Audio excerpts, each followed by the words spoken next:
Hello everybody, David from Flash by VCycleNut here.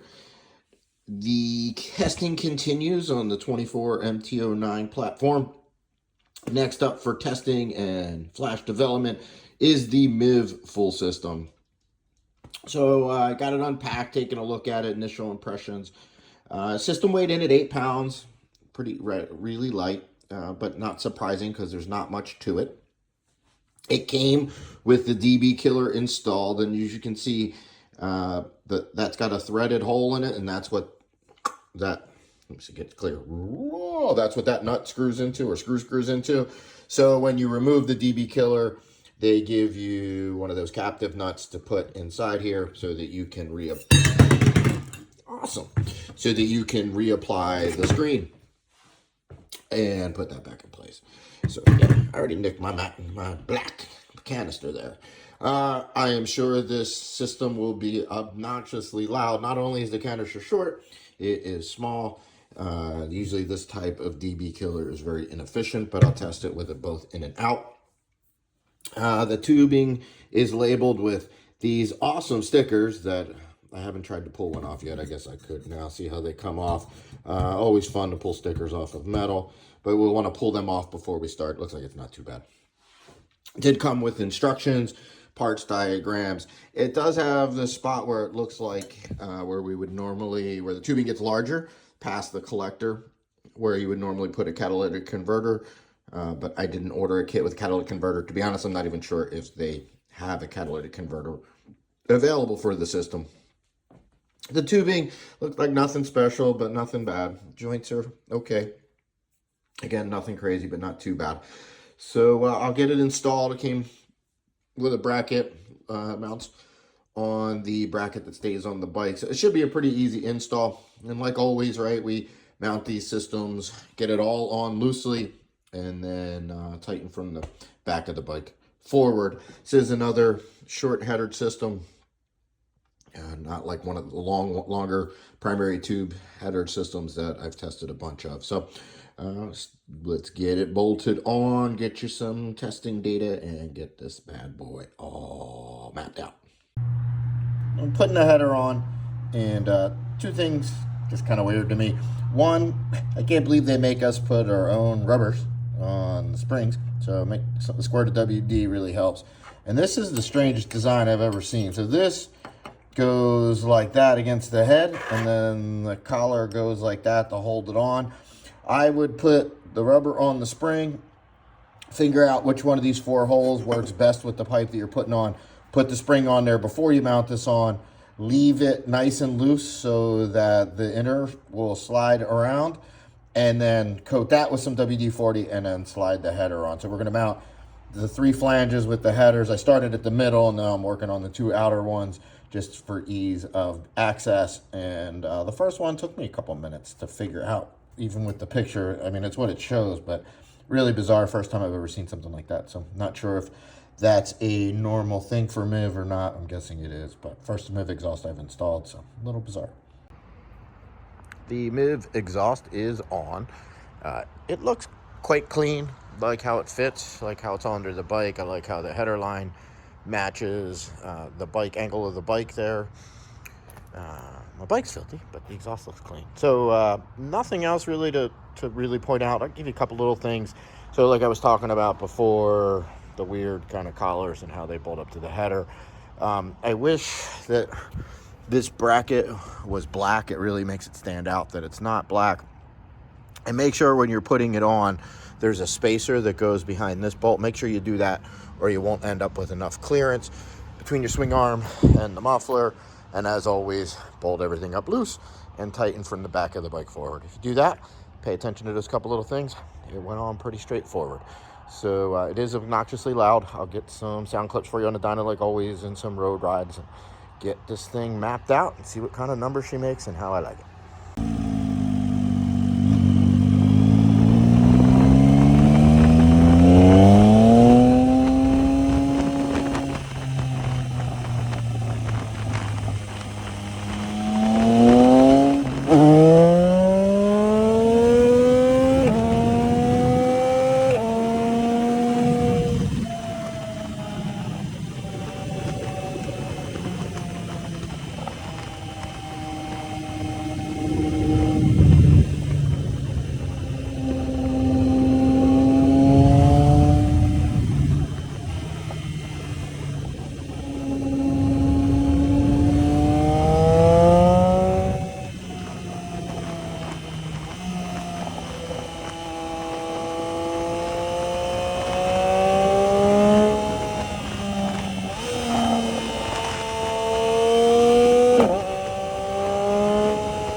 Before we get to the dyno runs, if anybody has any suggestions for any different format or different information that I'm missing, I'd be happy to listen to it. Kind of been my format for a while when making these videos. I think it works, and I think it has all the information everybody needs without a bunch of fluff, which is kind of my thing. I don't like when I watch videos and people just yammer on about things that I could give two craps about. So I try to just get the information. But if you feel like I'm missing something or the format could be tweaked a little bit, I would love to hear it. So here we go. So here's what my 24 MT09 made stock several months ago when I tested it on my dyno. This is what you get if on a full throttle run, if you bolt up the exhaust and don't do any tuning, you still get nice gains, right? Like, look at that, like 7.5 horsepower. The bike obviously doesn't run as clean in the middle. Throttle response suffered a little bit. Not horrible, but certainly not how I would like to ride my bike. Especially you're buying a new bike, buying a new exhaust, get it running properly. But if you think that's a bunch of hogwash, here's what you'll get by just bolting up the exhaust for a dyno run. This was a result on the dyno. After my mapping specific for this exhaust, you can see we almost hit 121 horsepower, another gain of 5.5 horsepower, and another 3 foot-pounds of torque with area under the curve. And as always, this doesn't take into account part throttle improvements, the cooler running, smoother running, just the bike being more fun. Definitely want that ECU flash. Definitely want a V-cycle nut flash. Here's a run comparing the DB killer in versus the DB killer out. If you paid attention to the levels, it made a noticeable difference at idle. At redline, it was still pretty loud at over 130. On the road, I thought it changed the sound to a sound that I didn't appreciate as much. Power-wise, it's what you would expect. Little losses on the bottom, and the losses get larger as you go up to the tune of almost 3 horsepower at peak. Not the end of the world. This exhaust was really loud without the DB killer.